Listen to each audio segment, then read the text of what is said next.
ఈ బడ్జెట్కి సంబంధించి ఇది ప్రజల జీవితాలకు ఒక మలుపు లాంటిది. అలాగే ఎన్నో ఆశలతో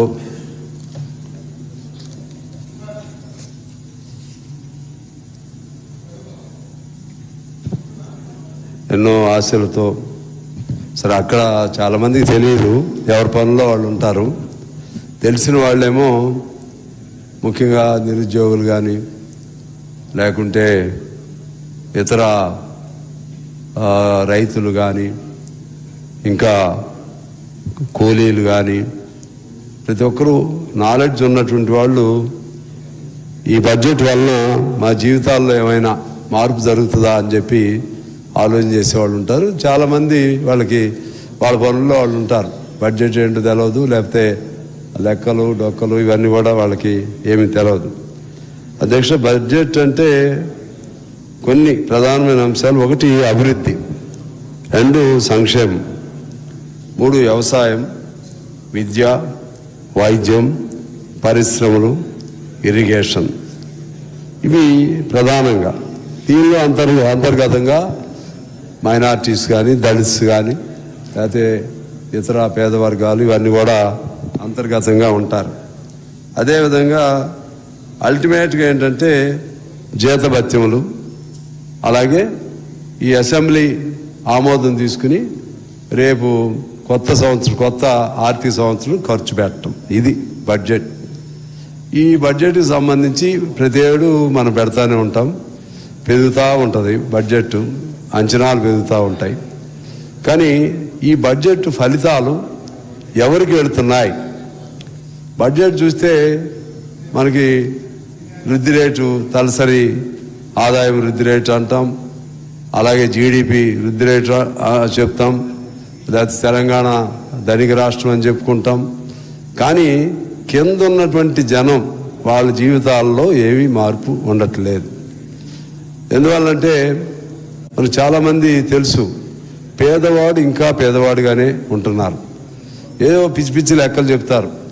రోజుకి రంగరాజన్ గారు ఒక రిపోర్ట్ ఇస్తాడు, ఇంకొక టెండూల్కర్ గారు ఒక రిపోర్ట్ ఇస్తాడు. వారు ఏమంటారంటే గ్రామాల్లో 32 రూపాయలు, గ్రామాల్లో 32 రూపాయలు, పట్టణంలో 40 రూపాయలు ఆదాయం దాటితే వాళ్ళందరూ కూడా ధనికులే. దాంట్లో ఎంత వస్తుంది అధ్యక్ష? 30 రూపాయలు అంటే నెలకు దాదాపు 1000 రూపాయలు, లేకపోతే 40 రూపాయలు అంటే 1200. అంటే 1000-1200 వచ్చిన వాళ్ళందరూ కూడా బిలో పావర్టీ లైన్ దాటినటువంటి వాళ్ళే వాళ్ళు ధనికులు అని లెక్కలు తీస్తున్నారు. దాని ప్రకారంగా ఈ బడ్జెట్లు లెక్కలేస్తారు. మరి ఇప్పుడే మన మినిస్టర్ గారు చెప్పారు, దానం నాగేంద్ర గారు ఎక్స్, మన రాష్ట్రంలోనే 1,15,00,000 బిలో పావర్టీ లైన్ కార్డులు ఉన్నాయి అధ్యక్ష. అంటే వాడు పేదవాడా ఉన్నవాడా? అంటే బడ్జెట్ని అంచనా వేయటంలోనే ఒక రొటీన్ ప్రాసెస్లో నడుస్తున్నారు తప్పితే ఒక సూక్ష్మంగా సీరియస్గా ఈ బడ్జెట్లో అంచనాలు వేయలేకపోతున్నారు అనేది నా అభిప్రాయం. అందువల్ల మౌలికంగానే ఈ బడ్జెట్ ఫలితాలు జనరల్ అభివృద్ధి కాకుండా ఆ అభివృద్ధి ఫలితాలు లాస్ట్ పర్సన్కి అందుతున్నాయా లేదా, అది ఇవాళ మనం ఆలోచన చేయాలి. లాస్ట్ పర్సన్ అంటే మూలనున్నటువంటి ఏమీ తెలియనటువంటి రిక్షా దొక్కేవాడు కానీ, లేకపోతే పేవ్మెంట్స్ మీద పడుకునేవాడు కానీ, లేకుంటే గిరిజన గూడాల్లో కోయి గూడాల్లో కాడి నెత్తి భుజం మీద పెట్టుకుని ఆ రోజు తిండి కోసం తిరిగేటువంటి అనేక మంది అన్నార్థులకు కానీ ఇటువంటి వాళ్ళందరికీ కూడా ఈ బడ్జెట్ ఫలితాలు అందాలి. ఆ విధమైనటువంటి ఫోకస్ అనేది జరగట్లేదు అధ్యక్ష. అది అందుకని బడ్జెట్ని ఎప్పుడు చాలామంది మేధావులు చెప్తూ ఉంటారు, ఇది వ్యక్తి కేంద్రంగా ఉండాలి. ఏ బడ్జెట్ అయినా సరే ప్రతి వ్యక్తికి ఆ ఫలితాలు రీచ్ అయ్యే విధంగా ఉండాలి. అది లేదనేది నా పాయింట్. రెండోది ఏంటంటే మన భట్టి గారు ఇందులో రాశారు, dream high and dreams should be realized. అది తప్పులేదు, సంతోషం. ఎందుకంటే ప్రతి అంశానికి కూడా ఒక లక్ష్యం ఉండాల్సిందే. వివేకానందుడు కూడా చెప్తాడు, arise awake and stop not till the goal is reach. అంటే మొదలెట్టినటువంటి కార్యక్రమం ఆగే వరకు, పూర్తయ్యే వరకు ఆగొద్దు. ఇలా లక్ష్యం లేకపోతే, లక్ష్యం లేనివారు, ముందు చూపు లేనివారు, దారి తెన్ను లేని, గమ్యం లేని అసమర్థులుగా మిగులుతారు.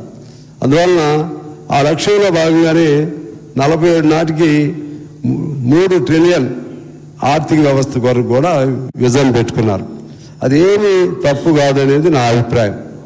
ఎందుకంటే ఉన్న బడ్జెట్ విధానంలో లోపం ఉంది, కానీ ఈ ఉన్న విధానంలోనే వాళ్ళు ఒక లక్ష్యం పెట్టుకున్నారు. ఆ లక్ష్యాన్ని చేరటం కోసం వాళ్ళు అన్ని ప్రయత్నాలు చేయాలి. ఇవాళ మన చాలామంది మాట్లాడుతుంటే నాకు సరదాగా అనిపిస్తుంది. ఏమని మాట్లాడతారంటే, ఏదన్నా నిధి తగ్గిందనుకోండి, ఒక బడ్జెట్ పద్దులో ఒక రంగానికి డబ్బులు తగ్గితే అవి ఎందుకు తగ్గించారు అంటారు. లేకపోతే లోటు వస్తే అది లోటు ఎందుకు వచ్చింది అంటారు. మరి అప్పు అయితే అప్పు ఎందుకు అంటారు. అప్పు వద్దు, అన్ని రంగాలకు డబ్బులు కావాలి, లోటు వద్దు. అంటే వాళ్ళు అధికారంలో ఉన్న చోటేమో ఇంకో రకంగా ఉంటారు, ప్రతిపక్షంలో ఉంటే ఇంకో రకం. ప్రాక్టికల్గా ఆలోచన చేయాల్సినటువంటి అవసరం ఉందనేది నా అభిప్రాయం అధ్యక్ష. ప్రాక్టికల్గా ఆలోచన చేయాలి. ఉన్న పరిస్థితి ఇది. ఈ ఉన్న పరిస్థితుల్లో దేనికి ప్రాధాన్యత ఇస్తున్నారు, దేనికి ఇవ్వట్లేదు. ఓ సినిమాలో పర్చూరు గోపాలకృష్ణ గారు అని ఫేమస్ సినిమా రైటర్ ఉంటారు అధ్యక్ష. ఆయన ఒక డైలాగ్ రాస్తాడు. ఆయన ముఖ్యమంత్రి గురించి వ్యంగ్యంగా రాస్తూ, ఆయన భార్యని చూస్తానికి ఆమెకి జబ్బు వస్తే వెళితే, దేశాన్ని ప్రజలను వదిలి భార్య కోసం వెళ్ళినటువంటి ముఖ్యమంత్రి ఆయన ప్రజల మనిషి ఎలా అవుతాడు అంటాడు. లేదు నాకు ప్రజలే ముఖ్యం, నా భార్య కాదని ఆగాడు అనుకోండి. సొంత భార్యను, కుటుంబాన్ని చూడలేనటువంటి వ్యక్తి ఆయన ఈ జనాలను ఏం చూస్తాడని అంటాడు. అది సినిమాలో డైలాగ్. పర్చూరి గోపాలకృష్ణ గారు అట్లనే అటు అంటున్నారు, ఇటు అంటున్నారు. మరి ఏం చేయాలి? పరిష్కారం చెప్పాలి కదా. వాళ్ళు పరిష్కారం చెప్పరు. పరిష్కారం చెప్పకుండా అంతకుముందు టీఆర్ఎస్ మిత్రులు అధికారంలో ఉన్నారు, వారు కూడా కొత్తదనం ఏమన్నా అప్పుడు చేశారా? లేదు. ఆ కొత్తదనానికి భిన్నంగా వీళ్ళేమన్నా చేస్తున్నారా? వీళ్ళు చేయట్లేదు. లేకపోతే బీజేపీ మిత్రులు ఉన్నారు, కేంద్రంలో ఉన్నారు, వారు ఏమైనా కొత్తదనంగా చేస్తున్నారా? అందరూ నమూనా ఒకటే, అందరూ నకలు ఒకటే, అందరూ చేసే సిస్టమ్ ఒకటే. అంతా బాగుంటే మేము అంటారు, బాగోపోతే ఇంకో వాళ్ళ మీద చెప్తూ ఉంటారు. ఇది జరుగుతుంది. ఈ ఉన్న పరిస్థితుల్లో ఎంత మేరకు మంచి జరుగుతుంది, ఎంత మేరకు చెడు జరుగుతుంది, అది మనం పరిశీలన తీసుకుంటే అధ్యక్ష, ఇది ఈ బడ్జెట్లు అనేది ఎప్పుడు కూడా పూర్తిగా ఖర్చు ఎప్పుడు అవ్వట్లేదు అధ్యక్ష. ఎప్పుడు పెడతారు. ఎందుకంటే ఇంతకుముందు బీఆర్ఎస్ వారు చాలా చేశారు కాబట్టి దాన్ని ధీటుగా ఉండటం కోసం వాళ్ళు పెట్టిన పథకాలు, ఆ పథకాల ప్రకారం మనం పెట్టలేదనుకో మనం వెనకబడతాం. కాబట్టి సహజంగా కాంగ్రెస్ వాళ్ళకంటే కొద్దిగా ఎక్కువ కేటాయింపులు. దీన్ని రీచ్ అవ్వడం కోసం అనేసరికి అసలు ప్రాబ్లం అక్కడ వస్తుంది. రీచ్ అవ్వాలంటే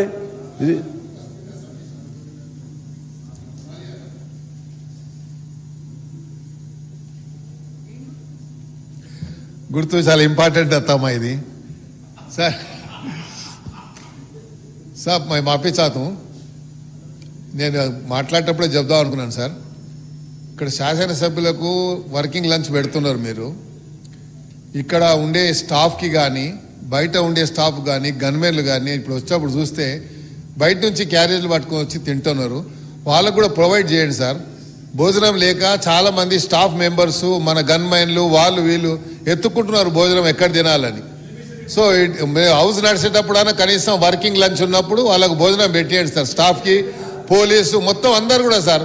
చాలా ఇబ్బంది కనిపించింది ఇక్కడ చూస్తే. పొద్దున్న ఆటోలో తీసుకొని క్యారేజ్ పట్టుకొని వచ్చి అంటే, మరి ఇంత పెద్ద హౌస్ నడిచేటప్పుడు వర్కింగ్ లంచ్లో భోజనం లేకపోతే ఎట్లా సార్? ఎమ్మెల్యేలు మనం లోపల తింటున్నాము, మరి అక్కడ స్టాఫ్ మెంబర్స్ అందరూ ఎక్కడ తినాలో అర్థమవుతలేదు. అంత ఇది లేదు.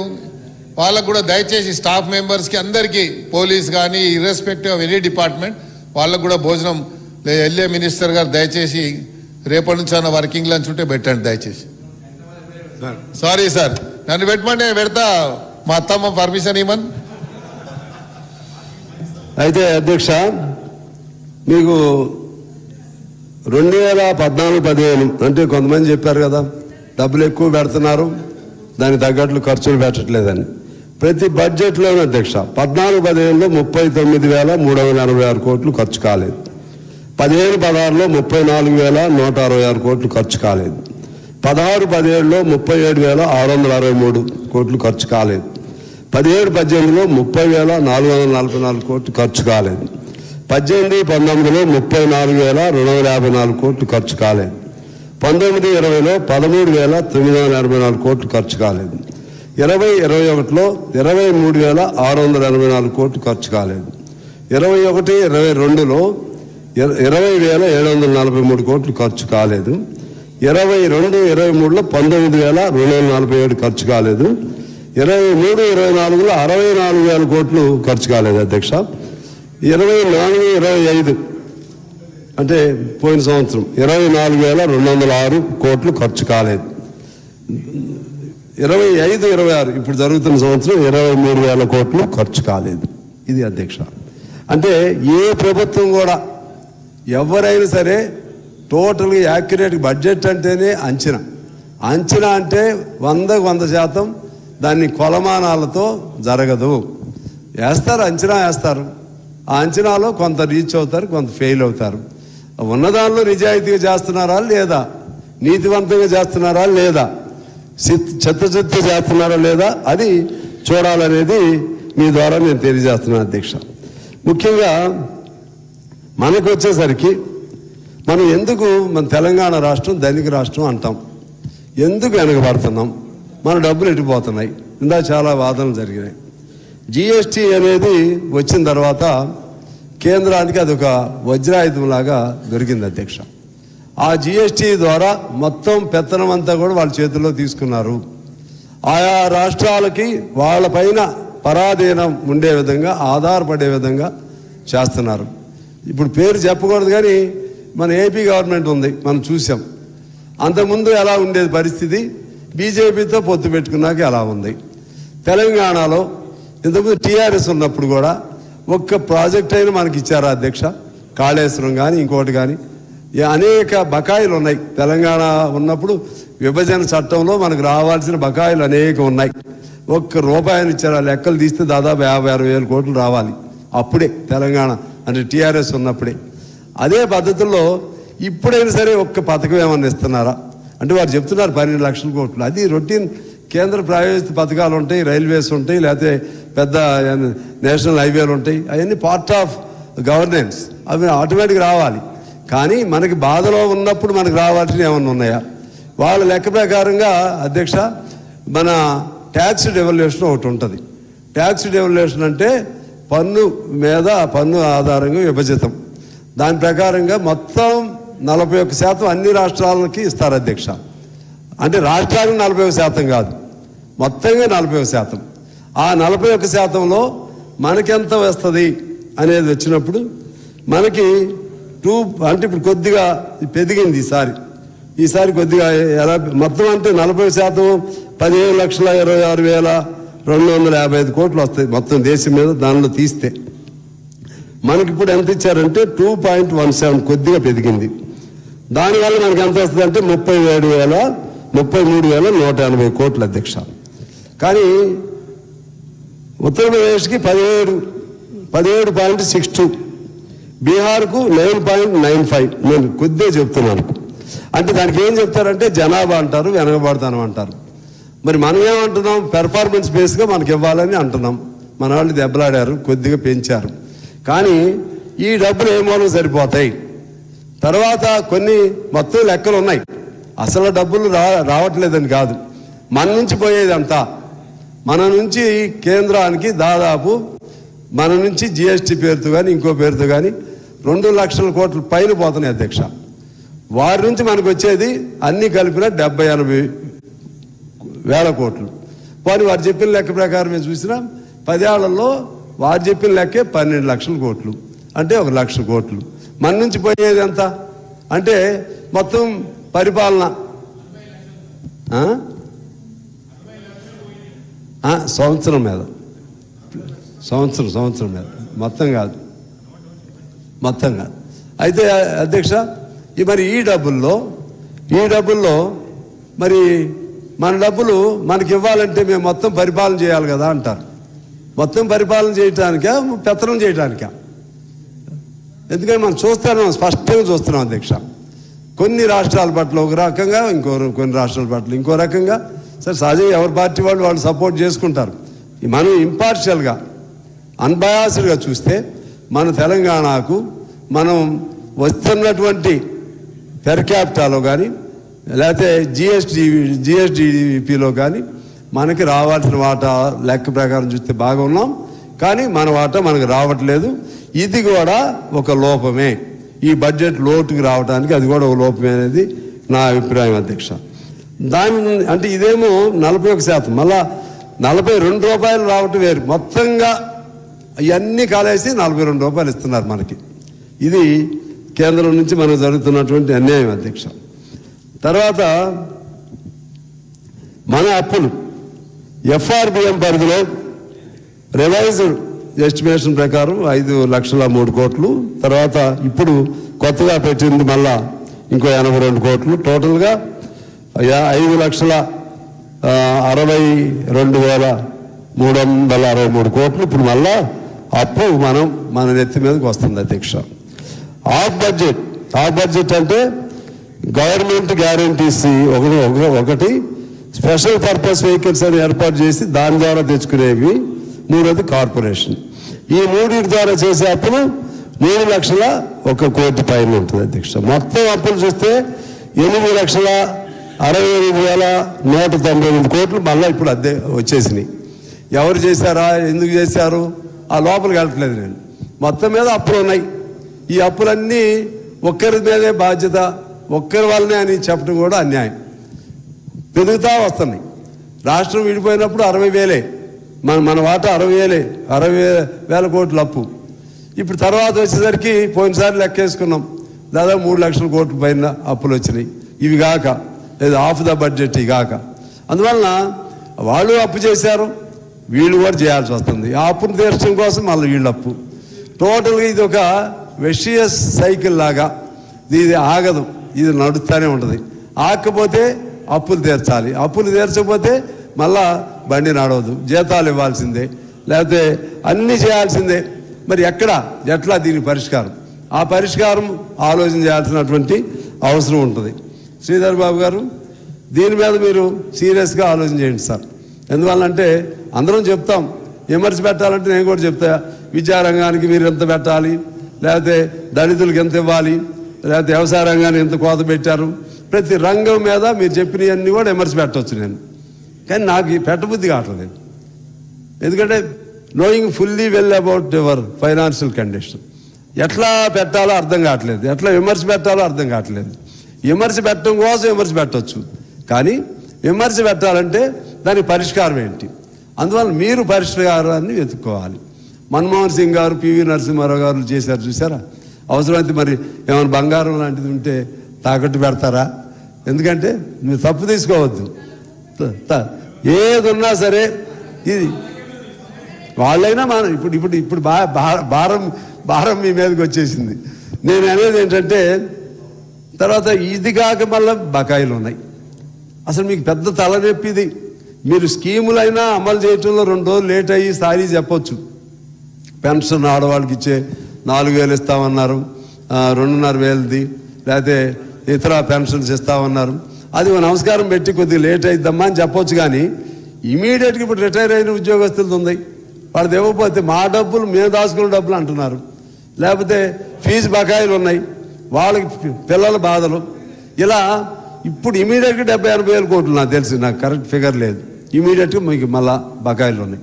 ఎట్లా బయటపడతారు అసలు? దీని నుంచి ఎలా బయటపడతారు? మొత్తం బడ్జెట్ అప్పులు వేరు. ఇమీడియట్గా దీనికి ఏదైనా ఒక పరిష్కారం, ఎక్కడ సంపాదిస్తారు, ఏం సంపాదిస్తారు, ముందు మీరు బయటపడాలంటే ఈ బకాయిలు ఉన్నాయి, ఈ బకాయిలే కదా అనేది ఇమీడియట్గా కట్టాలి. ముందు అవి తీర్చండి సార్. అవి తీర్చేస్తే ఇప్పుడు చాలామంది నాకు చీటీల మీద చీటీలు అయితే చాలా పొడుగు అయింది. మాకు ఇప్పుడు ఇక్కడ ఉన్న అవుట్ సోర్సింగ్ పిల్లలు కూడా వాళ్ళకి 18 నెలలు ఇవ్వాలంటే ఎవరు ఆయన ఎగ్గొట్టి వెళ్ళిపోయాడు. ఇట్లా చాలా సమస్యలు ఉన్నాయి. మీకు ఇది ఒకటి బయటపడితే మాత్రం మీరు ప్రశాంతంగా పరిపాలన చేసుకోవచ్చు. ఆ 70-80 వేల కోట్లు ఎట్లా సంపాదించుకుంటారు అది ఆలోచన చేసుకోవాల్సిన అవసరం ఉంది. మిగిలిన అప్పులు చిన్నగా తీర్చుకోండి. తర్వాత ఇంకా చాలా ఈ మధ్య చాలా ప్రయత్నాలు కూడా చేశారు. కానీ మరి కొంత కేంద్ర ప్రభుత్వం కూడా మనకు సహాయం చేయాల్సిందే, లేకపోతే మీకు చాలా ఇబ్బంది అవుతుంది. కేంద్ర ప్రభుత్వం దగ్గర కూడా మీరు ఘర్షణ అయితే పెట్టుకోవట్లేదు. కేంద్ర ప్రభుత్వంతో కూడా బాగానే సఖ్యత ఉంటున్నారు. అయినా ఆయన మనసు మామూలు మనసు కాదు. నరేంద్ర మోడీ గారు అంటే చాలా ఐరన్ మ్యాన్, స్టీల్ పర్సన్. అందువల్ల అంత తొందరగా ఏం కరగడు. కానీ ఏం చేస్తారో అది కూడా మీరు చేసుకోవాల్సినటువంటి అవసరం ఉంది అధ్యక్ష. అదేవిధంగా అడగాలి, వాళ్ళది కూడా బాధ్యత కదా. అడిగి తెప్పిస్తే వాళ్ళకి మంచిది లేరా. తర్వాత అధ్యక్ష ఇంకోటి, అసలు మన దేశం, మన రాష్ట్రం ముఖ్యంగా ఇది ధనిక రాష్ట్రమా పేద రాష్ట్రమా నాకు ఎప్పుడూ డౌట్ ఉంటుంది అధ్యక్ష. ఎందుకనంటే మామూలుగా ఈ పెర్ క్యాపిటల్ చూస్తే చాలా ఉంటుంది. పెర్ క్యాపిటల్ మనకి 10.5కి అంతకు వచ్చింది పెర్ క్యాపిటల్. 10.5 అది పాత దాని మీద గ్రోత్. అది జీడిపి కూడా గ్రోత్ నెంబర్ 1లో ఉన్నాం. ఓవరాల్గా కూడా సంపదగా కూడా చూసినా ఎక్కువే. మనం అప్పట్లో నిజాం నవాబ్ కాలంలో కూడా మన ధనిక రాష్ట్రం అని చెప్పారు. హైదరాబాదు ప్రపంచంలోనే నిజాం అత్యంత సంపన్నవంతుడని ధనిక దేశం కింద, ధనిక అప్పుడు రాష్ట్రం కింద చెప్పుకునేవాళ్ళు. కానీ తెలంగాణ తలసరి ఆదాయం 4,18,931 ప్రతి మనిషికి ఉన్న ఆదాయం. అది వృద్ధి రేటు 10.2. అంటే మన వాళ్ళు చెప్తున్నారు పోయినసారి కంటే తగ్గింది వృద్ధి రేట్ అని చెప్తున్నారు. సరే ఇప్పుడు కూడా we stand first among all other states of the nation. జాతీయ తలసరి ఆదాయంతో పోలిస్తే వాళ్ళకి తలసరి ఆదాయం 2,19,000 అధ్యక్ష. మనం డబుల్ వాళ్ళకంటే ఎక్కువ ఉన్నాం. అలాగే జీడిపి వారికి 80% ఉంది. మనం 10.6 నుంచి ఇప్పుడు 10.7కి వచ్చింది మన జీడిపి. అంటే మొత్తంగా చూస్తే ధనిక రాష్ట్రం. అలాగే ప్రతి మనిషి పైన అప్పు కూడా 2 లక్షలు ఉంది అధ్యక్ష. అప్పు కూడా. దీనిలో నా పాయింట్ ఏంటంటే 4,18,000 తలసరి ఆదాయం ఉన్నాయా? అందరి దగ్గర ఉన్నాయా? జీడిపిలో ఇన్ని లక్షల కోట్లు అందరికి దేని బట్టి లెక్కేస్తారు అంటే మొత్తం డబ్బులన్నీ చోట పోగేసి ఇది ధనిక రాష్ట్రం అని చెప్తారు. అందులో పేదవాడిది రూపాయి ఉంటుంది, పెద్దవాడిది ఏమో ₹1,00,00,000 ఉంటుంది. అది చూసి సంతృప్తి పడవద్దు. ఇది నా పాయింట్. మన ధనిక రాష్ట్రం అని చెప్పుకోవద్దు. ప్రతి పేదవాడికి తిండి దొరికితే, ప్రతి పేదవాడు పిల్లల ఫీజులు ఇబ్బంది పడకుండా కట్టగలిగితే, ప్రతి పేదవాడు హాస్పిటల్కి వెళ్ళి మధ్యలో తిరిగి రాకుండా ఉండగలిగితే, ప్రతి పేదవాడు మంచి బట్టలు కొనుక్కోగలిగితే, పౌష్టికాహారం తినగలిగితే అది ధనిక రాష్ట్రం కింద చెప్పాలి అధ్యక్ష. ఇది ధనిక రాష్ట్రం కాదు. మన బడ్జెట్ ఆ వైపు రూపకల్పన చేయాలి. వ్యక్తి కేంద్రంగా. కేరళది నేను మీకు ఉదాహరణ చెప్తాను అధ్యక్ష. కేరళలో నా మాటలు వింటలేదు శ్రీధర్ బాబు గారు, మీకు చాలా ఉపయోగం ఉంటుంది. కేరళలో extreme poverty, aeration of extreme poverty తీసుకున్నారు. ఎట్లా తీసుకున్నారు? అక్కడ కడు పేదలు ఎంతమంది, నేను చెప్పే పాయింట్ ఏంటంటే వ్యక్తి కేంద్రిక బడ్జెట్. అక్కడ ఏం చేశారంటే బాగా పేదవాళ్ళు అందరూ ఇళ్ళు ముందు ఐడెంటిఫై చేశారు, వాళ్ళని బయటేశారు. ఎక్స్ట్రీమ్ అంటే ఆగర్భ దరిద్రులు వాళ్ళని తీసుకున్నారు, వాళ్ళని బయటేశారు. అట్లా మీరు చేయకపోతే మీరు ఎంత ఖర్చు పెట్టండి, ఎంత చేయండి, అక్కడే ఉంటాడు, ఇక్కడే ఉంటాడు, అసమానతలు పెరిగిపోతూనే ఉంటాయి. ఉన్నవాడి దగ్గర ఉంటుంది, లెక్క వచ్చినప్పుడు అది ఇది కలిసినప్పుడు మనది ధనిక రాష్ట్రంగా అనిపిస్తుంది. అందుకని అందులో ఉన్న లిటరసీ కానీ అందులో ఉన్న మంచి ఏమైనా ఉంటే అవి కూడా చేస్తే మీకు మంచి పేరు వస్తుంది అనేది నా సూచన. అలాగే ఇక బడ్జెట్లో 5-6 పాయింట్లు చెప్పి నేను క్లోజ్ చేస్తాను అధ్యక్ష. తర్వాత ఇంకో మాట, మనది సంపద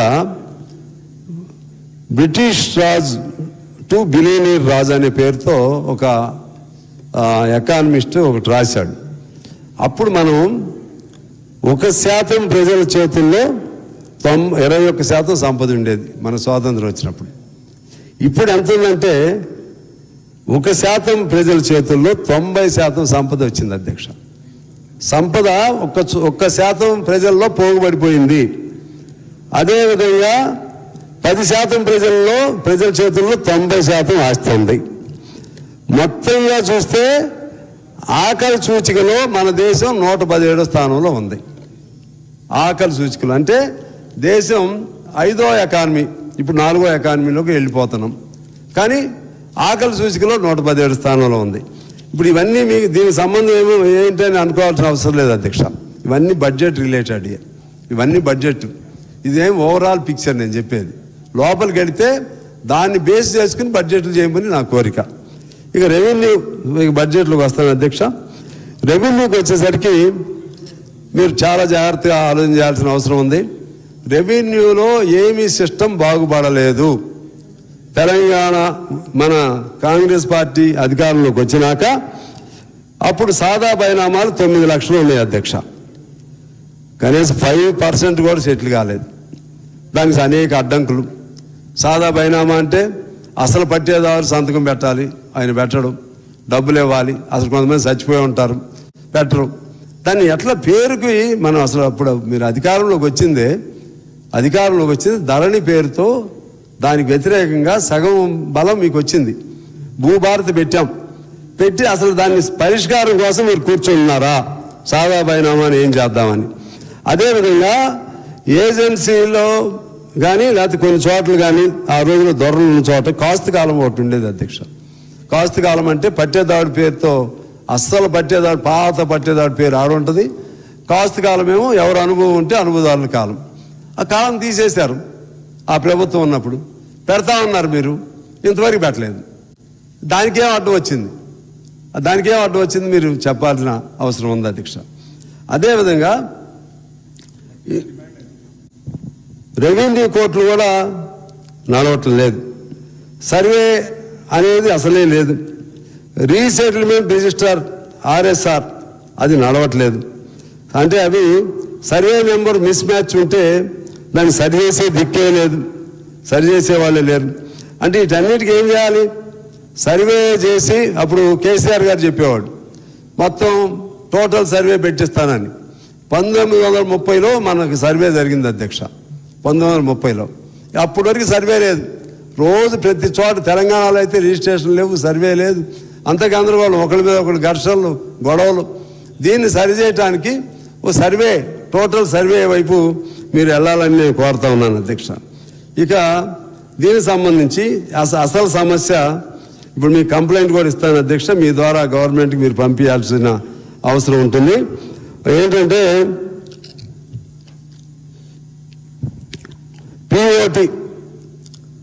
POT అంటే ప్రొహిబిషన్ ఆఫ్ ట్రాన్స్ఫర్. అంటే ఇది మన అసైన్మెంట్ ల్యాండ్లు ట్రాన్స్ఫర్ చేయకుండా ఉండేది ప్రొహిబిషన్.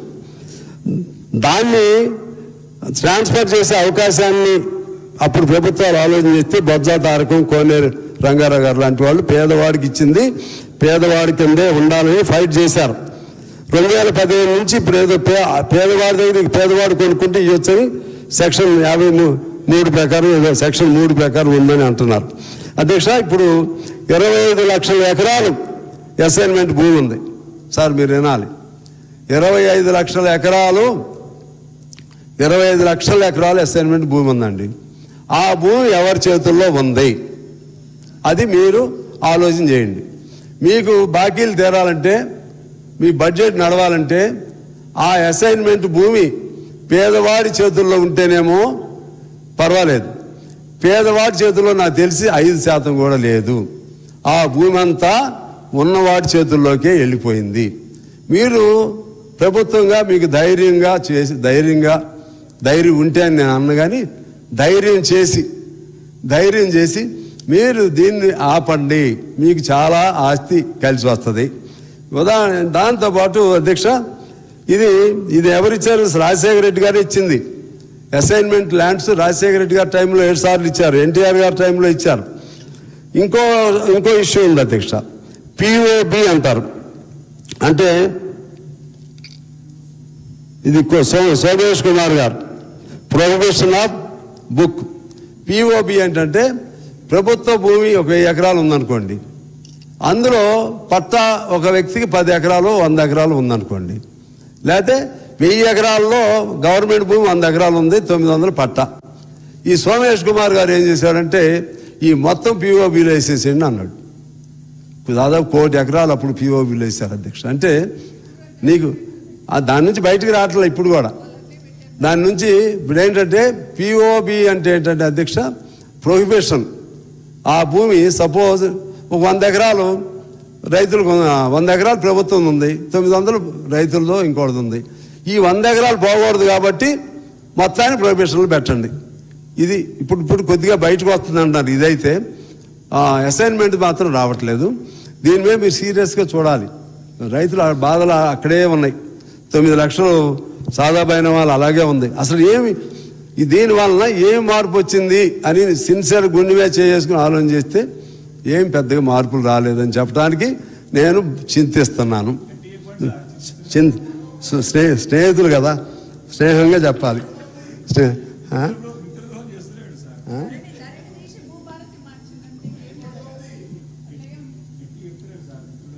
అవును, అప్పుడు చేసిన తప్పులు సరి చేయలేదని చెబుతున్నా. అప్పుడు జరిగిన తప్పు ఇంకా సరి కాలేదని చెబుతున్నా. Of course. తర్వాత ఇప్పుడు ఒక ఇష్యూ కంప్లైంట్ ఉంది అధ్యక్ష మీ ద్వారా. అక్కడ ఏంటంటే హనుమకొండ జిల్లా ఐనువోలు మండలం వెంకటాపురం సర్వే నెంబర్ 324 పింగళి మధుసూదన్ రెడ్డి అనే భూస్వామి అప్పుడు ఈ ల్యాండ్ సీలింగ్ కింద 138 ఎకరాలు ఇచ్చారు అధ్యక్ష. ఆ భూమిని, ఆ సీలింగ్ భూమిని కట్టా మనోజ్ రెడ్డి, పేరు చెప్పక తప్పదు చెప్తున్నాను ఎందుకంటే ఇటువంటి అనేక ఉన్నాయి కాబట్టి చెప్పాలని. కట్టా మనోజ్ రెడ్డి అనే అతను రెవెన్యూ అధికారుల సహకారంతో 73 మందికి ఇచ్చిన భూమిని తన పేరుతో రాయించుకున్నాడు. నా దగ్గర కాగితాలు ఉన్నాయి. అందులో పట్టాదారుడి కింద పేరు ఎక్కేసింది. 2018లోనే ఇది, ఇప్పుడు కాదు జరిగింది. ఇది జరిగింది కూడా 2018లో. పట్టాదారుడి పేరు ఆయన వచ్చేసాడు. కాస్త కాలంలో కూడా వచ్చేసాడు. అంటే దాదాపు 138 ఎకరాలు ఆయన బంధువులు రాయించేసుకున్నారు. ఇది ఒక్క కేసే కాదు. ఆ ప్రాంతంలో దాదాపు హనుమకొండ, వరంగల్ చుట్టుప్రక్కల గ్రామాల్లో కొన్ని వేల ఎకరాలు ఇటువంటిది అసైన్మెంట్ భూమి ఉంది. మొత్తం కూడా ఇట్లా రాయించుకున్నారు. ఇంకో చోట ఇంకో భూమి అది మొత్తం గొడవ పెట్టి వాళ్ళు దాన్ని మళ్ళా ఆ రాయించుకున్న భూమిని ప్రభుత్వం వెనక్కి తీసేట్టుగా చేశారు అక్కడ. ఇప్పుడు అధికారులు ఏమంటున్నారంటే అది ఎక్కడిదంటే అది అది అసన్పర్తి మండలం ముచ్చెర్ల గ్రామంలో అధ్యక్ష. అసన్పర్తి గ్రామం ముచ్చెర్ల గ్రామంలో సర్వే నెంబర్ 777లో 120 ఎకరాల భూమిని 40 మందికి అసైన్ చేస్తే ఒక ధనికుడు పట్టాలు చేయించుకున్నాడు. దాన్ని మళ్ళా ఆ పట్టాలు క్యాన్సిల్ చేసింది గవర్నమెంట్ వీళ్ళు ఆందోళన చేస్తే. ఆ భూమి వీళ్ళకి ఇవ్వట్లేదు. అది ఎకరం 40 కోట్లకు చేరింది మొత్తం హనుమకొండ చుట్టుపక్కల. మీకెందుగా ఇంత ఖరీదు భూమి అని రెవెన్యూ వాళ్ళు ఇవ్వట్లేదు. ఇట్లా ఎంతెంత భూములు ఈ రాష్ట్రంలో, హైదరాబాద్ మనకి ఇంతకుముందు తెలుసు, ఇప్పుడు హైదరాబాదే కాదు, ఎటు చూసినా భూదంద. ఎక్కడ దీనికి బీజం పడింది? అప్పుడు పడింది. ఎందువల్ల పడింది? ధరణి. ఇప్పుడు ఏం జరిగింది? భూభారతి, భూధార్. ఏమైంది మార్పు? ఏమీ మార్పు జరగలేదు. ఏదైనా కొద్దిగా జరిగితే సంతోషిస్తా. తర్వాత మా దగ్గర నా దగ్గర అధ్యక్ష పాల్వంచ కొత్తగూడెంలో రెవెన్యూ ఇట్లా పిఓపి కింద పడిపోయింది. మేము చాలా బతుకున్న పాత రాజశేఖర రెడ్డి గారు ఉన్నప్పటి నుంచి జరుగుతుంది. 76 జీవో అని ఉంటుంది మా కొత్తగూడెం. అంటే సింగరేణి మొత్తానికి కూడా తెలుసు, సింగరేణి ఎమ్మెల్యేస్ ఉంటే తెలుసు. 76 జీవో అంటే మీకు కూడా తెలుసు సార్. అది 76 జీవో అంటే ఏంటంటే సింగరేణి ల్యాండ్స్ని మామూలు వాళ్ళు ఉంటే దాన్ని రెగ్యులైజ్ చేయటం. అది తప్పే ఉందండి రాజశేఖర రెడ్డి గారి కాలం నుంచి. అది ఎందుకు చేయరు? ఇప్పుడు డబ్బులు వస్తాయి కదా మీకు, అది డబ్బులు వస్తాయి. అసైన్మెంట్ భూమిని తీసుకుంటే డబ్బులు వస్తాయి, ఎల్ఆర్ఎస్ చేస్తే డబ్బులు వస్తాయి, అనేక ఉన్నాయి కదా డబ్బులు వచ్చేది. అసలు దాని జోలికి ఎందుకు వెళ్ళట్లేదు నాకు అర్థం కావట్లేదు. అట్లే పిఓపి కింద మా పాల్వంచ సగం అంతా పాల్వంచ దాని కింద ఉంది. ఎంత డబ్బులు వస్తాయో తెలుసండి మీకు ఆదాయం. దాని జోలికి ఇది నేను ఉదాహరణ చెప్తున్నాను. రాష్ట్రం అంతా కూడా ఈ విధంగా ఉంది. అందువల్ల దీనిలో రెవెన్యూలో మాత్రం మీరు సీరియస్గా ఆలోచన చేసుకోవటం మంచిదనేది నా అభిప్రాయం. అందులో భాగంగా నేను ఇంకొక రెవెన్యూ సంబంధించి ఒక పాయింట్ చెప్పి ముగిస్తాను అధ్యక్ష. మనం ఇప్పుడే పెద్ద ధర్నా జరిగింది, ఒక 10,000 మందితో ధర్నా జరిగింది. బయటికి వెళ్ళి వచ్చా, మీకే చెబుదాం అనుకున్నా, ఎవరైనా మంత్రిని కూడా పంపిస్తారేమోనని. ఎందుకు పాత సిస్టమ్ వస్తే బాగుంటుందని. సరే మీరు మళ్ళీ నిర్ణయం చేసుకోవాలి కదా అని. ఏమిటి ఇష్యూ అంటే ఇదే దేవాలయ భూములుగా ఇది మన భూదాన భూములు, అబ్దుల్లాపూర్ మెట్టు, చేవెళ్ళ, హనుమకొండ, వరంగల్, ఈ హనుమపురం, ఇంకా కొలనుపాక, ఇట్లా చాలా గ్రామాల వాళ్ళందరూ వచ్చారు ఆడికి. వాళ్ళకి ఏంటి భూమి, వాళ్ళు ఇల్లు వేసుకుని ఉన్నారు. మీరు చేయాల్సింది ఏంటంటే ఆ 58 59 అప్పుడు ఉన్న జీవో ఉంది కదా, 59 అయితే కొద్ది నామినల్ కట్టడం, 58 అయితేనేమో ఫ్రీగా ఇవ్వటం. కొన్ని లక్షల మందికి ఉపయోగం ఉంటుంది అధ్యక్ష. కొన్ని లక్షల మందికి ఇళ్ళు వస్తాయి, పట్టా ఇవ్వచ్చు. ఆ భూమిని మీరు ఎట్లయినా తీసుకోలేరు.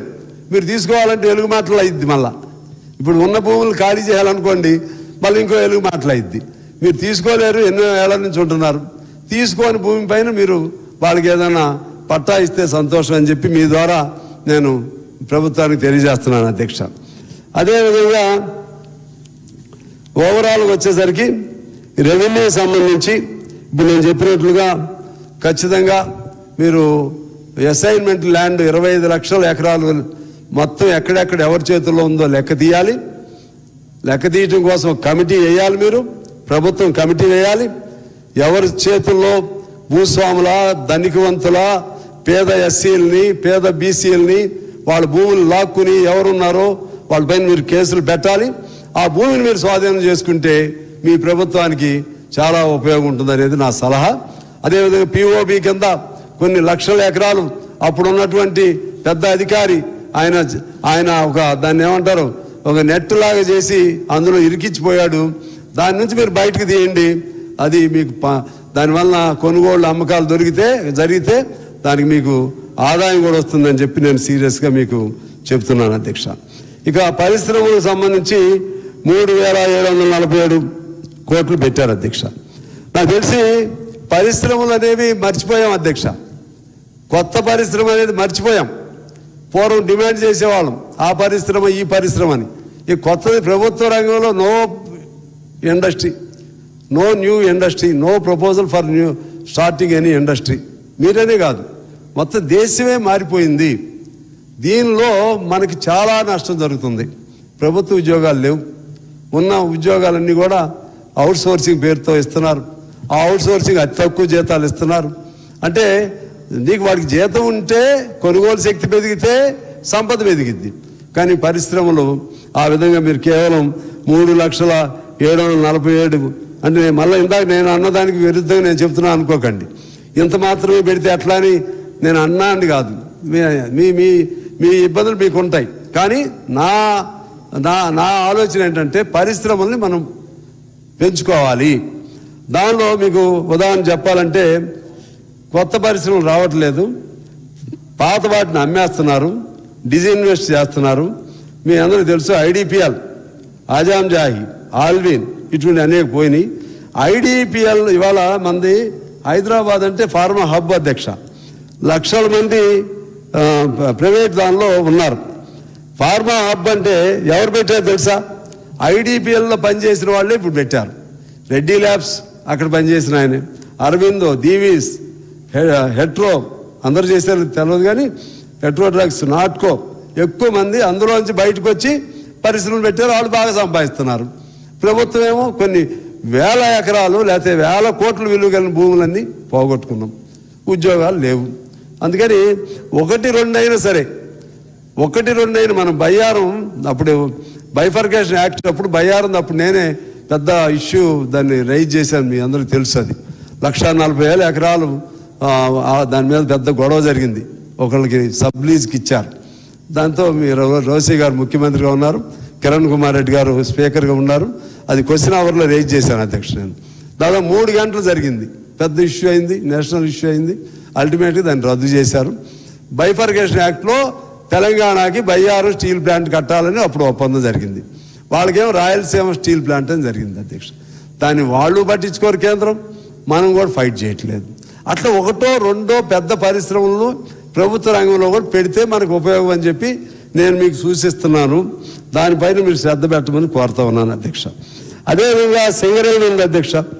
సింగరేణికి సంబంధించి దాదాపు దాని టర్న్ ఓవరే 35-40 వేల కోట్లు ఉంటుంది. అది రాను రాను మన చేతుల్లో ఉండదా అని భయం వేస్తుంది అధ్యక్ష. మన తెలంగాణకి ఉన్నటువంటి ఏకైక పెద్ద ఇండస్ట్రీ ఏదైనా ఉందంటే సింగరేణి, నెక్స్ట్ ఏమన్నా ఉందంటే ఆర్టీసీ, థర్డ్ ఏమన్నా ఉందంటే జెన్కో. ఈ 3 ఉనికే ప్రమాదంలో పడింది అనేది నేను మీ దృష్టికి తీసుకొస్తున్నాను. దాన్ని బాగు చేయడానికి నిలబెట్టడానికి ప్రయత్నం చేయమని కోరుతున్నాను అధ్యక్ష. ఒకనాడు 1,30,000 మంది మా శ్రీధర్ బాబు గారికి తెలుసు, ఆయనకంతా సింగరేణి కార్మికులు చాలా అభిమానులు ఉన్నారు. మా కార్మికులు కూడా ఆయనకి ఓట్లు వేస్తారు ఎప్పుడు. 1,00,000 ఉన్న వాస్తవమే కదా సార్. ఒకసారి మన ఇద్దరం కూడా వెళ్ళాం కదా, వాళ్ళు మీరంటే వ్యక్తిగత అభిమానం ఉంది, అవునన్నా కాదన్న. 1,30,000 మంది ఉన్న సింగరేణి ఇవాళ 40,000 మంది దిగిపోయింది.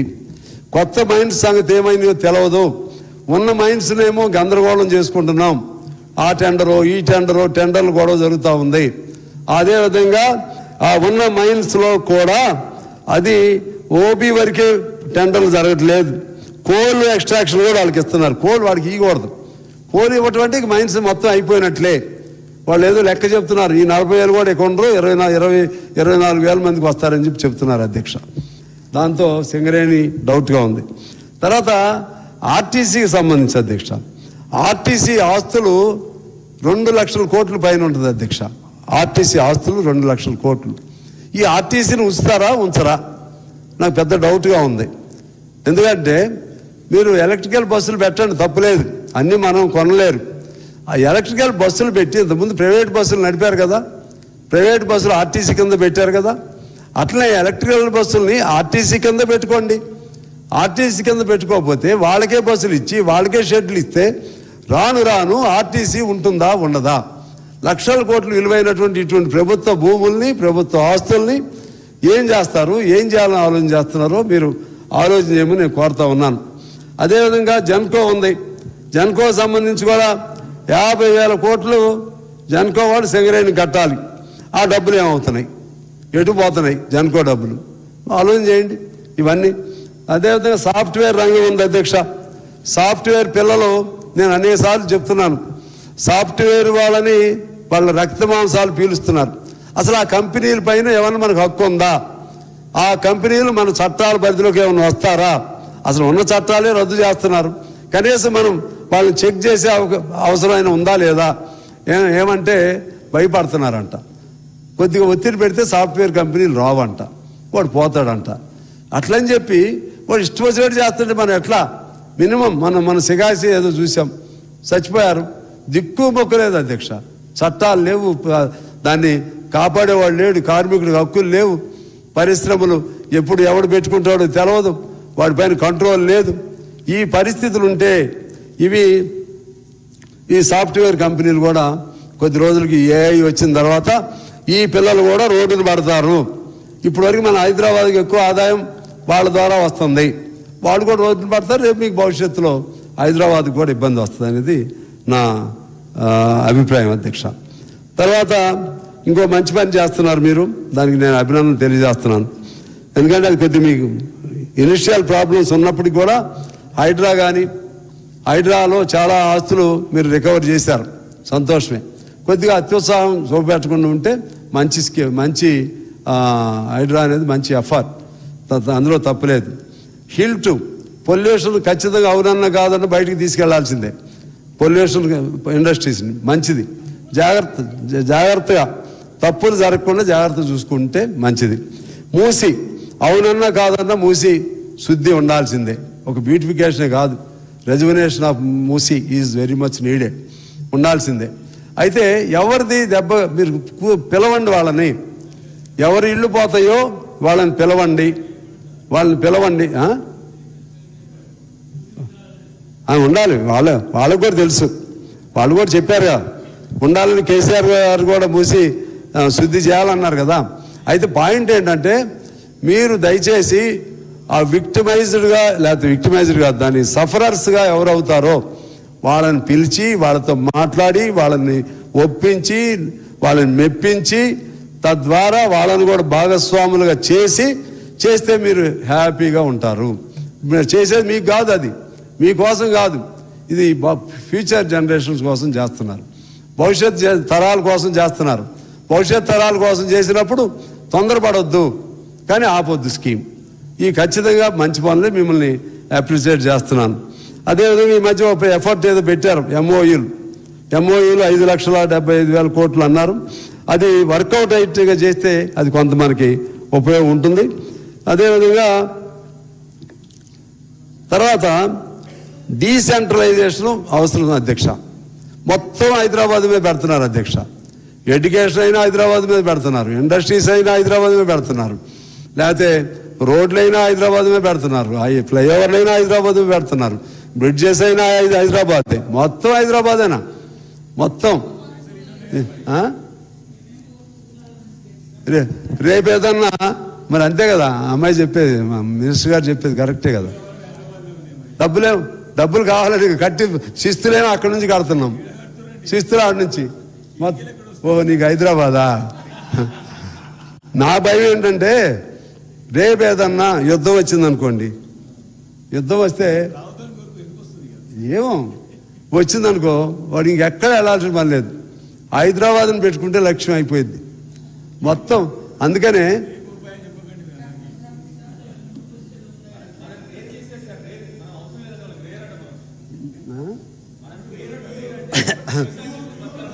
అదే రేరు కేర్ ప్యూర్ అన్ని మంచి ఆలోచనలు చేస్తున్నారు, కానీ better to focus and keep that other adjoining or other districts in mind.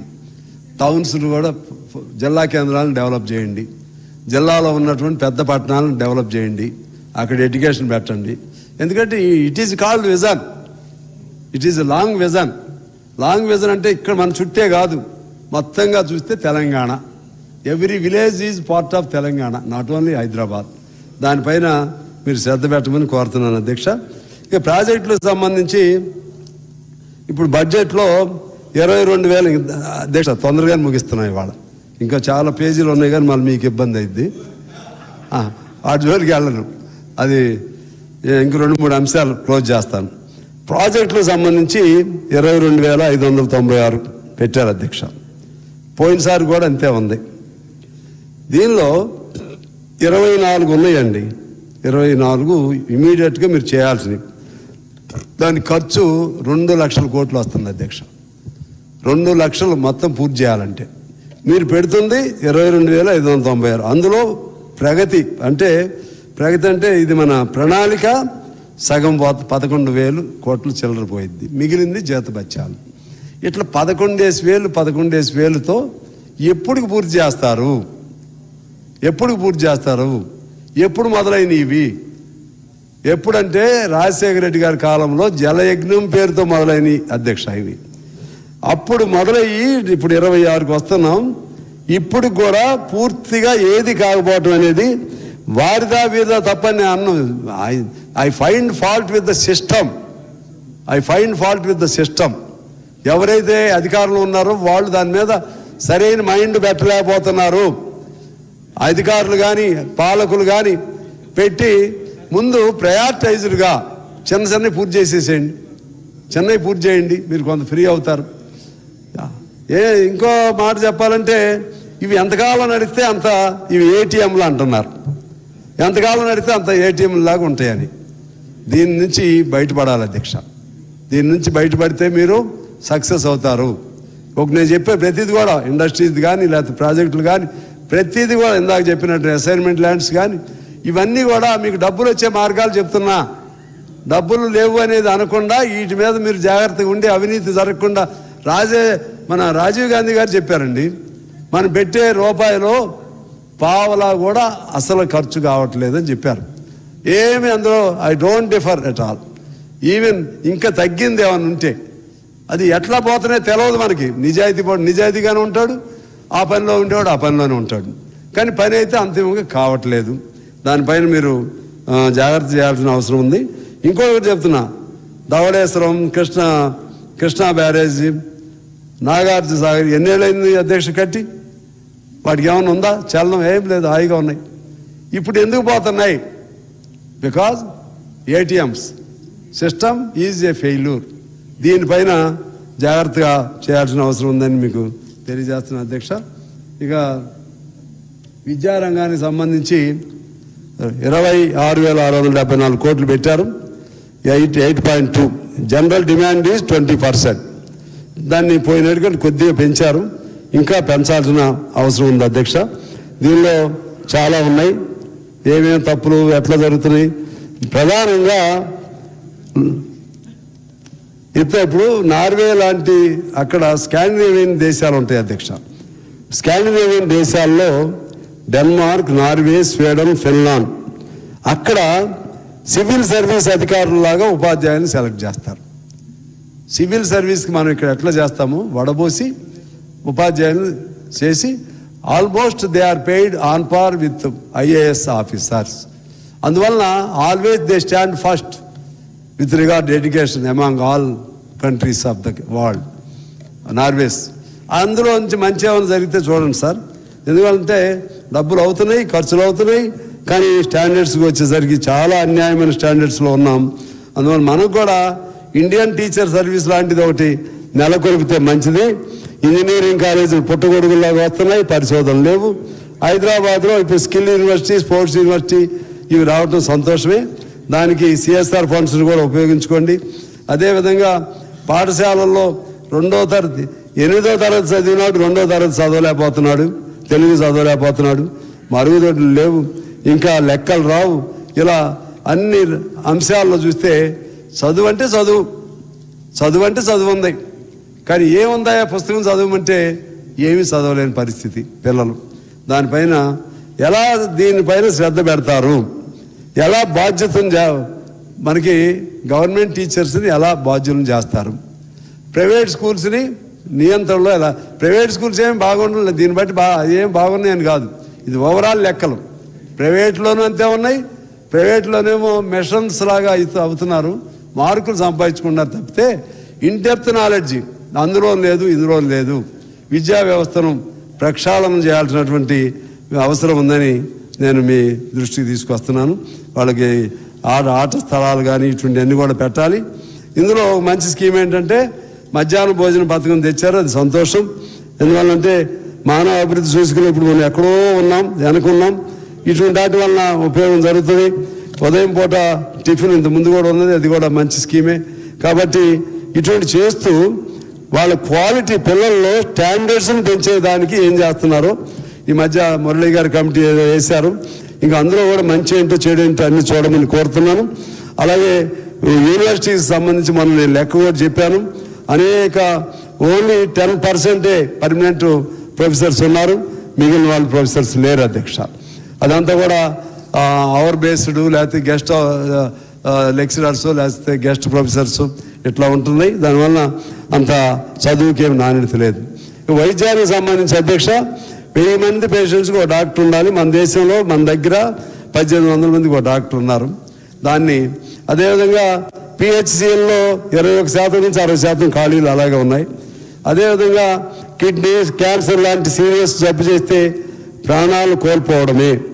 Aarogyasri ఉన్నా కూడా చాలట్లేదు. అందుకని నేను మీ ద్వారా వారికి రిక్వెస్ట్ చేస్తున్నాను. సార్ ఇదేనండి సార్ శ్రీధర్ బాబు గారు, మీరు శాచ్యురేషన్ పాయింట్కి పెట్టండి. మల్లారెడ్డి గారు వచ్చారా? సరే, ఇది ఇంపార్టెంట్. వైద్యానికి సంబంధించి శాచ్యురేషన్ పెట్టండి. రాజశేఖర రెడ్డి గారు చాలా మంచి చేశారు, మీరు 10 లక్షలు పెంచారు, మంచి చేశారు.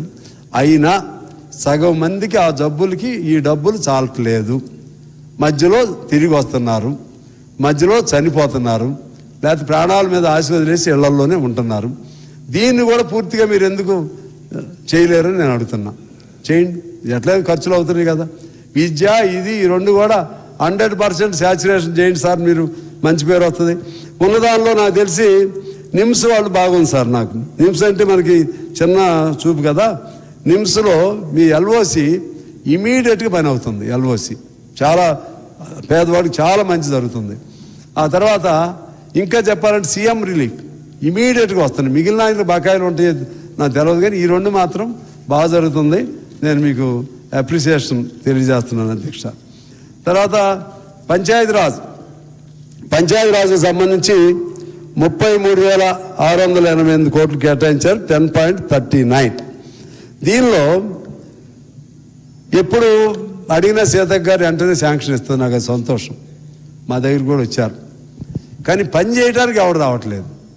అప్పుడు ఆ మంత్రి గారితో కూడా చెప్పామ్మ, మన ఇద్దరం కలిసి మాటిద్దాం అని చెప్పి ఎవరిని పట్టుకొచ్చి చేపించాం. వాళ్ళు తిరుగుతూ ఉన్నారు, బిల్లులు లేక తిరుగుతున్నారు. ఫండ్స్ అయితే దీనికి ఇస్తున్నారు, కానీ డబ్బులు లేవు, బిల్లులు లేవు, కాంట్రాక్టులు ఎవరు రావట్లేదు. మీరు హ్యామ్ రోడ్లు పెట్టారు, ఇందాక ఏదో మన కోమటిరెడ్డి వెంకటరెడ్డి గారు చెప్తున్నారు బాగా వస్తున్నారని. నాకు తెలిసి హ్యామ్కి కూడా ఎవరు ముందుకు రావట్లేదు. దానికి ఏదో 15 ఏళ్ళు లెక్క ఇదంతా.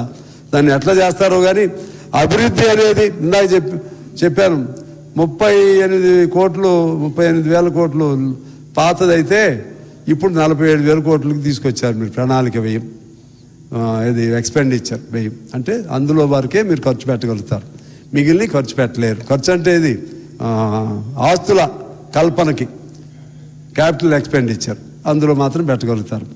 అందులో ఈ పంచాయతీరాజ్ కూడా ఉంది, అందులో R&Bలు ఉంటాయి. అంటే కొంత జీతాలు పోను, కొంత. మరి ఇప్పుడు ఇది మీరు డబ్బులు ఇటుకైనా ఇవ్వకపోతే రేపు ఈజీఎస్ లేదు. మీరు ఊళ్ళల్లో ఎక్కడైనా వెళితే ఏ పని అన్నా జరుగుతుందేమో చూసుకోండి. మీరు ఈజీఎస్ ఉంది కాబట్టి కొద్దిగా అటో ఇటో మన రోజు నడిపామమ్మా. ఇప్పుడు మనం 40% కట్టాలి. ఈ కష్టాల్లో మళ్ళీ అది భారం. 40% ఏడు కట్టాలని కొద్దిగా తగ్గించుకుంటారు పనులు. వాళ్ళు కూడా తగ్గించాలని వాళ్ళ ఉద్దేశం. కేంద్రం వాళ్ళు కూడా ఏదో పేరుతో దాన్ని ఎగ్గొట్టి బయటకు రావాలని వాళ్ళ ఉద్దేశం కూడా ఉంది. దానికని భారం వేస్తున్నారు. దీని నుంచి ఎలా బయటపడాలి? లేకపోతే మీకు పంచాయతీరాజుల పనులు కూడా అవ్వమ్మా. అవ్వకపోతే మళ్ళీ చెడు పేరు వస్తుంది. ఇంకా చాలా ఉన్నాయి అనుకోండి, రోడ్లు అని చెప్తున్న ఉదాహరణ. R&Bకి కూడా సేమ్ అప్లై అవుతుంది. R&Bది కూడా అది కూడా 2.55% పెట్టారు. గుంటలు పడితే బాగు చేసేవాళ్ళు లేరు అధ్యక్ష. నేషనల్ హైవేకి సంబంధించి ఒక ఆయన పారిపోయాడు మా ఏరియాలో. రాజ్దీప్ ఎవరో ఉంటారు, మధ్యలో వదిలేసి పారిపోయాడు. గుంటలు పడితే చచ్చిపోతున్నారు. దానికి అంతా తిట్లు ఎవరు తింటున్నారంటే నేను తింటున్నా మా దగ్గర. ఈ ఎమ్మెల్యే ఏం చేస్తున్నాడు ఫోటో పెట్టి చచ్చిపోయాడు బొమ్మ వేస్తున్నారు. యాక్సిడెంట్స్ అయితే నేనేం చేయాలి? ఈ నేషనల్ హైవే వాళ్ళు సిబ్బంది ఉండరు, కనీసం ఓదార్చడానికి కూడా సిబ్బంది ఉండరు అధ్యక్ష. ఓదార్చడానికి కూడా వాళ్ళు ఉండరు. ఒకళ్ళు ఇద్దరు సిబ్బంది ఉండరు. ఉంటే సిఈ ఉంటాడు, లేకపోతే ఎస్సీ ఒకడు ఉంటాడు, కింద వాళ్ళు ఉండరు. నేషనల్ హైవే దాని మీద కంట్రోల్ ఎవరు? దాన్ని ఎలా బాగు చేయాలి? గుంటలుగా చివరికి ఏదో మున్సిపాలిటీ వాళ్ళని అడిగో ఇంకో సొంతంగానే ఏదో చేపిస్తా కొంత, కానీ దీనికి డబ్బులు లేవు. ఎవరు ఇస్తున్నారో ఎచ్చిపోతుందో తెలియదు. దానివల్ల చాలా ఇబ్బంది అవుతుంది అధ్యక్ష. ఈ వ్యవసాయానికి సంబంధించి మన దేశం వ్యవసాయ దేశం. 45 నుంచి 50% వరకు వ్యవసాయం మీద ఆధారపడి జీవనం సాగిస్తున్నారు. శ్రామిక వర్గంలో సగం మందికి ఉపాధి ఉంది. ఇవన్నీ మనకు తెలిసిన విషయాలు మళ్ళీ చెప్పి నేను మిమ్మల్ని విసిగించను. దీనికి సంబంధించి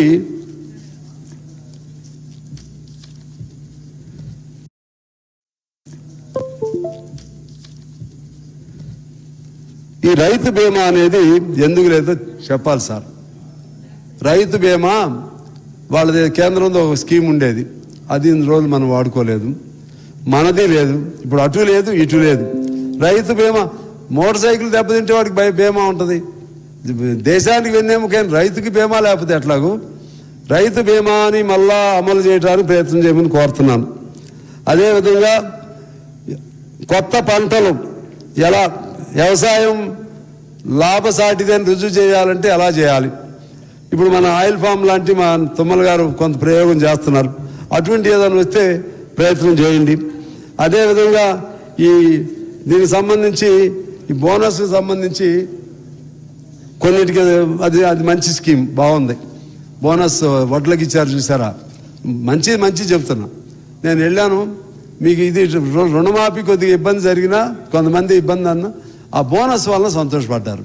చాలా వచ్చింది ఎకరాకి సన్న బియ్యంతో, దాన్ని సన్న వడ్లకి అది కంటిన్యూ చేయండి, అది ఇబ్బంది లేకుండా కంటిన్యూ చేయండి. అదేవిధంగా ఈ మొక్కజొన్నలకు సంబంధించి కూడా ఎవరు కూడా కొంటలేదు అనేది వచ్చింది అధ్యక్ష. ఎవరు కూడా కొంటలేదు, దాన్ని కూడా జాగ్రత్త, అది మా ఖమ్మం వాళ్ళు ఇచ్చారు, నాకు రాసి ఇచ్చారు, అది కూడా జాగ్రత్త చూడమని కోరుతున్నాను. రైతు భరోసా ఇవన్నీ కూడా సకాలంలో వేస్తే అది ఉపయోగం. దాని పేరే పెట్టుబడి సహాయక నిధి, పెట్టుబడికి సహాయం చేసే నిధి. టైంలో వేయాలి, టైంలో వేయకపోతే ఉపయోగం లేదు, దానివల్ల ఏం ఉపయోగం ఉండదు. అదేవిధంగా కోల్డ్ స్టోరేజ్లు, గిడ్డంగులు ఇటువంటి పెట్టి ఆ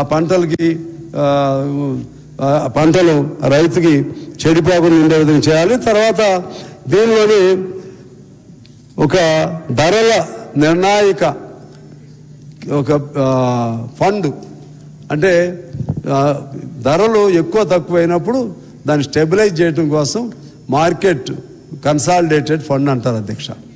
మార్కెట్ కన్సాలిడేటెడ్ ఫండ్ని ఖచ్చితంగా ఇంతకుముందు ఉండేది, ఇప్పుడు అది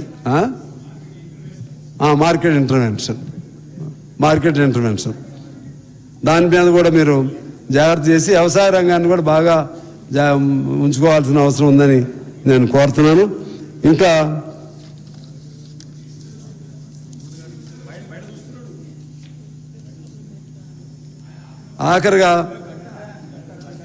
ఆఖరిగా